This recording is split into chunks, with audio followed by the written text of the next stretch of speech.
कि यहाँ पे जैन धर्म का तो कोई इतिहास है ही नहीं, हम क्यों आपको ये जमीन दें। आबू के बारे में तो हम सब जानते हैं जी।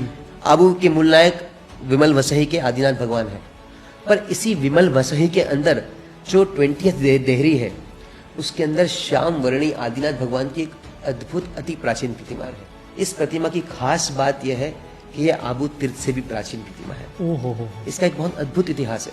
जब विमल शाह मंत्री को यहाँ पे तीर्थ बनाना था तो वो आबू आते हैं और आबू आके ये जमीन को सिलेक्ट करते हैं कि इस जमीन पे मुझे तीर्थ बनाना है। पर ये जमीन जिनके हाथ में थी नॉन जैन पुजारी थे जी। उनको कहा कि मुझे ये भूमि खरीदनी है, आप मुझे बेच दो। तो वो जैन पुजारी जो थे उन्होंने मना कर दिया कि यहाँ पे जैन धर्म का तो कोई इतिहास है ही नहीं, हम क्यों आपको ये जमीन दें। जी। तब उस समय विमल शाह मंत्री ने अट्ठम का तप किया, अंबिका देवी को प्रसन्न किया और अंबिका देवी को प्रसन्न करके उनको ये बात बताई कि मुझे ये भूमि पे जिनालय बनाना है, आप सहाय करो। तब अंबिका देवी ने कहा कि यहाँ पे एक पेड़ है, उस पेड़ के नीचे खुदाई करो, तब आपको एक अद्भुत प्रतिमा का दर्शन होगा। और उन्होंने वहां पे खुदाई की और वहां से ये प्रतिमा प्राप्त हुई। तो इवन बिफोर आबू तीर्थ was made, Dilwara temple was made, ये प्रतिमा इतनी सर्वाधिक प्राचीन थी। फिर ये प्रतिमा जब निकली तब ये तो प्रूव हो गया कि यहाँ पे एक जैनिज्म का बेस था, जैनिज्म की हिस्ट्री थी। जी।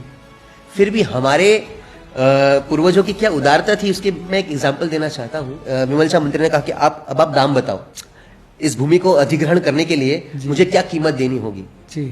तो उस समय जो जैन पुजारी थे उन्होंने कहा कि एक काम करिए, आप इस पूरी भूमि में जितनी आप भूमि लेना चाहते हैं वहां पे आप सोने के सिक्के बिछा दीजिए।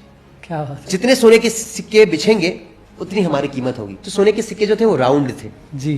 तो हमारे जो पूर्वज थे विमल शाह मंत्री, उनकी क्या अद्भुत भावना थी कि जब राउंड सिक्के एक के बाद एक लगेंगे तो बीच में गैप्स रह जाएंगे। उन्होंने स्पेसिफिकली स्क्वायर सिक्के बनवाए ताकि कोई भी गैप ना रहे।